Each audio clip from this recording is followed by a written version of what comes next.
Oh, listen, I didn't expect to get out of there. Definitely not. I know something about Convent. All right. You know what? Then we all, as I stood down there, happened to think, now how am I going to get back to the kitchen after I go by the Mother Superior?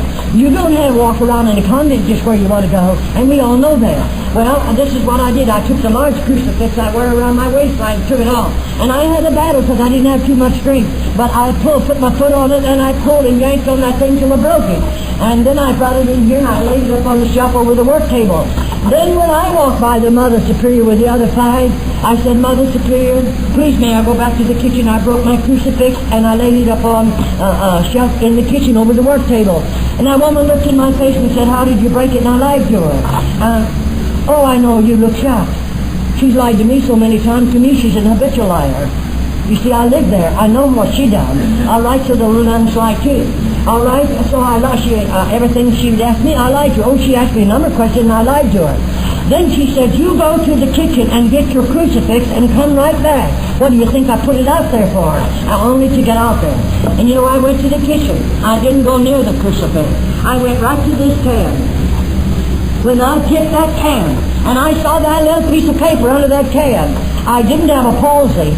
No, I didn't have a palsy, but it struck me instantly. I began jumping, my hands were jumping, I'm jumping all over my body. It's a nerve reaction, is what it is. Fear, nothing but fear.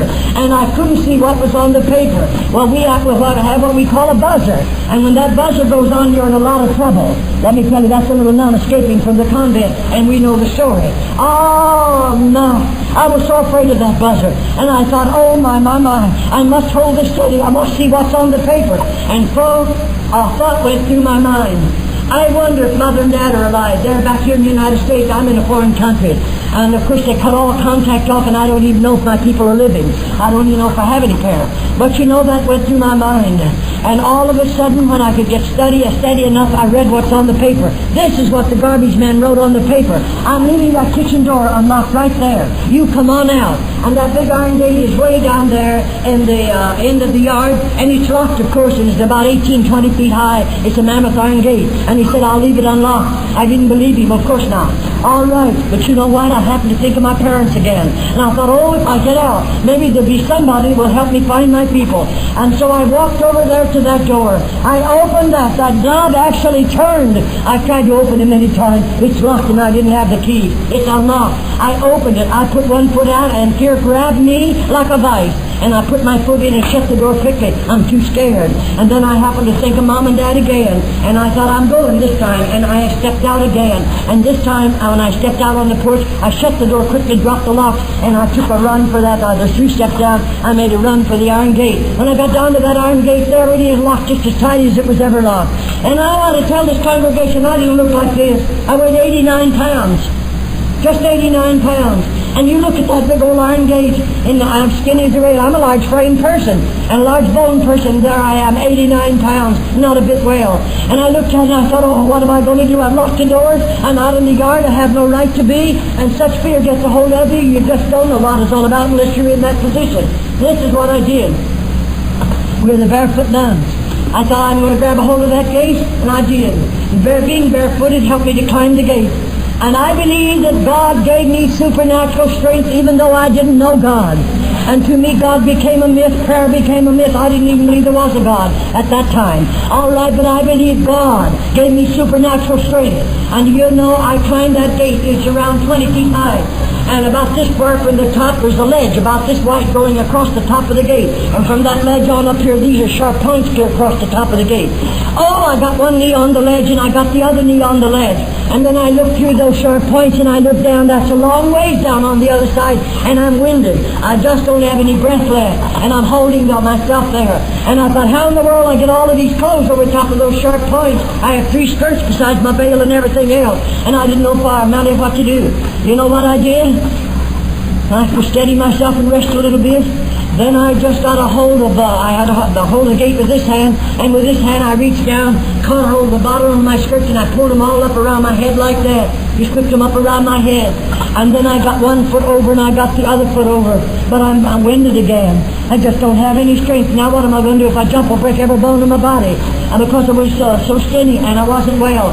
But oh, you think of that buzzer, and I thought I'm going to jump. But I want to be sure I clear that gate. And I held my clothing tight with that hand, this hand I'm holding the gate. And I made the jump, but oh, folks, I didn't clear that gate. I tell you, when I let loose of my skirts, 2 of those skirts are made of heavy material, and they caught hold of those sharp points up there, and I let loose, and there I am hanging by my skirts on top of that fence. You don't know what that's all about. I think I aged 10 years in 5 minutes up there. I was half scared to death, of course. Oh, what shall I do? I couldn't break the hold. And finally I happened to think to do this. I'm loose, my hands are out here in front of me, and I'm free, and I'm just hanging there by my skirt. And I began rocking my body like this. And the farther I could rock back like this with this hand, I grabbed the gate. When I got a hold of the gate with that hand, and then this hand, I reached back and tried our skirts. 3 of them, they're on belts and they're snappers on the back. And I pried 2 of the snappers loose. When I did, I fell between those 2 skirts and hit the ground. And that's where I broke this shoulder, and that's where I broke this arm I told you about last night. Now, I don't know how long I lay there. I was out for a while, of course. But when I come to, you don't need to think I'm just going to sit there and wait for somebody to come pick me up. No, I got up and I started to run. It was the time of the years when the leaves were falling and making a little bit of noise. And I thought somebody was following me and half scared me to death. I kept right on moving, kept on going. And I would walk a while and run a while. And I became so frightened all of a sudden because leaves were falling, and I became violently ill in my stomach. And you know, I saw a little old building over there. It looked like a chicken coop or a doghouse. I didn't know and I didn't care. But I'm going to crawl in there for just a little while and lay down because I'm sick. Oh, folks, I crawled in there, but I saw what I was going to do. I was going to go right to sleep. I'm very weary, and I'm hungry, and a few other things. And I knew I'd go to sleep, and I'm too close to the convent. I got right out of that little building, and I don't know where I walked because I don't even know the country. They took me from the boat and put me in a car and took me right out to convent. I've never been out of the convent until now. God has delivered me. All right. And so I started walking. Well, I walked all of the rest of that night. Where I don't know. And the daytime, since the light come, of course I'm fearful. I have on a Carmelite nun's habit, and anybody would know me by my habit. And I saw these pieces of board and tin piled up against the fence. I crawled right in between those pieces of board and tin, and there I laid all day long, no food, no water. Oh, my, talk about hungry. And then, you know, when the night comes, I know I have to travel again. And I traveled all that night where I can't tell you, I don't know myself. But I traveled all night. All right, I was out 3 days and 2 nights. And on the morning of the 3rd day, this arm had swollen as tight as it could swell. The slivers of bone had come through here, and I'm sleeping on the ground. And oh, my, I got infection in here, and so on and so forth. All right, and that arm was throbbing so badly, I'm carrying it in this hand. And you know, that morning I got underneath the fence, and I got over, and it looked like a pasture or cornfield. And I saw a straw stack over there. And I went over there where the animals had burrowed in, and I laid back in the hole in that straw stack, and I laid there. And I thought, well, I'm going to stay there for a while, because I knew I was going to die. My fingers were getting sort of blue, and I was afraid of gangrene poisoning, and it travels pretty fast. And so I thought, I don't want to die like a rat. I'm just going to lay here until I get rested, and I can get over this terrible sickness, and then I'll start traveling early in the afternoon.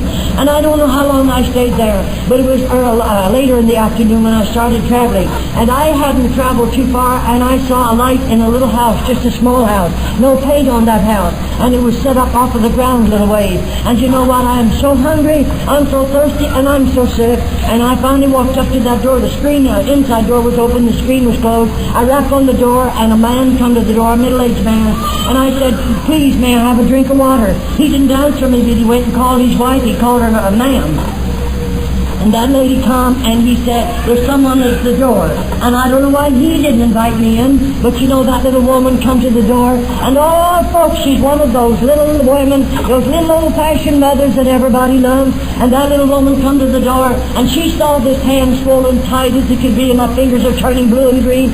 She didn't say, who are you, where'd you come from, how'd you get hurt? But she pushed the door open, and she said, won't you come in? That's the most beautiful music I've ever heard. And she brought me in across the kitchen. kitchen like this. There's a table there, a round table, with a red checker tablecloth on it. And she pulled out a chair and asked me to sit down, and I was so glad to sit down.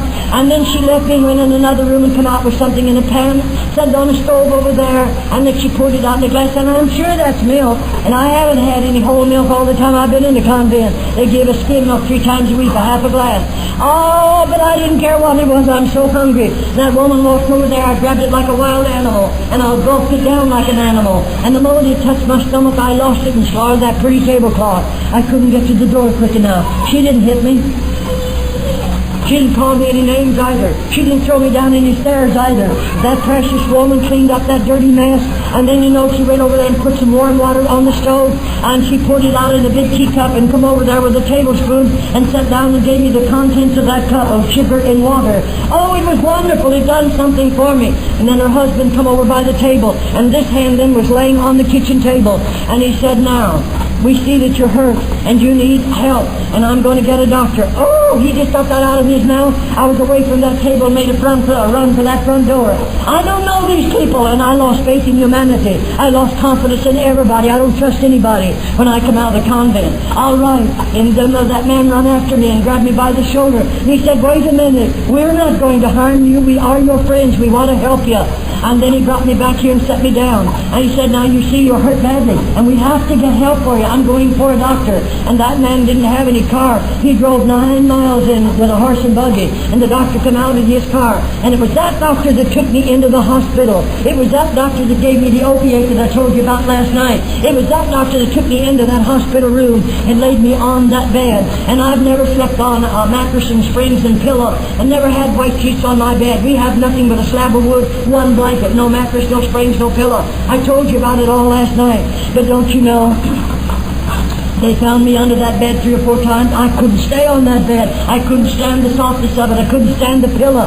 But they were kind about it and so on. All right, I'm in this hospital. I was in that hospital for way over a year. They had to keep me there. My body, I was so dehydrated. I was in the most pitiful condition you can imagine. All right, so they kept me in that hospital. And I told you last night how I learned to walk. Oh, it took a long time. The doctor's wife bought me my first shoes and bought me my first civilian clothes and so on and so forth.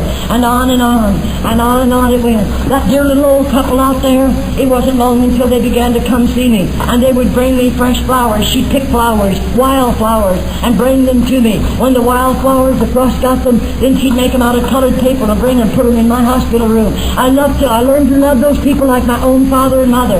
And this went on and on and on. All right, after I told you how they operated on my hip for TB of the bone. Ah, listen, folks, it took a long time for me to be able to be up and around. I think I've been in there maybe 6, maybe 8 months. And one day the doctor was so good to me, this one particular doctor. And one day he pulled a bed right out, a chair up at the head of my bed.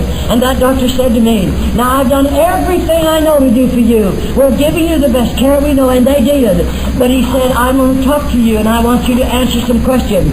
And the first thing he said is, "I don't know, my speech betrayed me. They knew I was not from that country." All right, he said, "Now, if you'll tell me what country you're from, you'll tell me what your father and mother's name is, we will find your people, and I will get you back in your country." I didn't believe anybody could be that nice or that good. But you know, he won my confidence. And in a little while I was crying, and a little while he was talking to me, and I told him I was born and raised in the United States. I told him where Mother and Dad lived. And do you know that doctor, oh yes, I stayed on in the hospital, I had to. But you know that doctor, I think it was nearly 2 months, maybe a little longer, before he found my people. And my mother and father were both alive. My mother had been an invalid for 7.5 years. Every portion of her was paralyzed, but she was an invalid, but alive, thank God. And he brought me that message. All right, now, I've been in there for over a year. Now he's going to take me out of the hospital and that environment, take me out there to his rural home. He and his wife, they have no children. They will take me out to their home. And you know, the day that I was to be released from the hospital, here comes that dear little old couple in. And love their hearts, they come into my room about 9:30 in the morning. And you know, when they come in, the woman said to me, "Wouldn't you, I know you're being released today, wouldn't you like to come out to our home and stay a while with us?" And I started to cry, and I said, "Oh yes, I would love to." See, I didn't like people, and I didn't want to be around people. And I knew they lived away out there in the sticks and there wouldn't be very many people around. But the doctor's home, there might be a lot. And I was crying and I said, I'd love to, but I said, you know how good the doctor's been to me, how much money they spent on me. I don't know if I'll ever get well. I don't know if I can ever pay for all of these bills. I don't know that. And they've been good to me. All right. About that time that doctor walked in. And he never wanted to see anybody doing something to make me cry. They were trying to get me well. And he wanted to know what the trouble was, and this woman told him. And he said to me, would you like to go out and stay with them a little while? And I said, Doctor, if it won't hurt your feelings, but I won't go unless you let me. I'll go out and stay a little while, then I'll come back to your home. And you know, he took me in his car, and he took, oh yes, my medical supplies, and he took a basket full of the type of foods I could eat at this time. And because they were poor people, very poor people. And so he let me go out there, he took me out, and I stayed with them for a while. Then he'd come and get me and bring me back.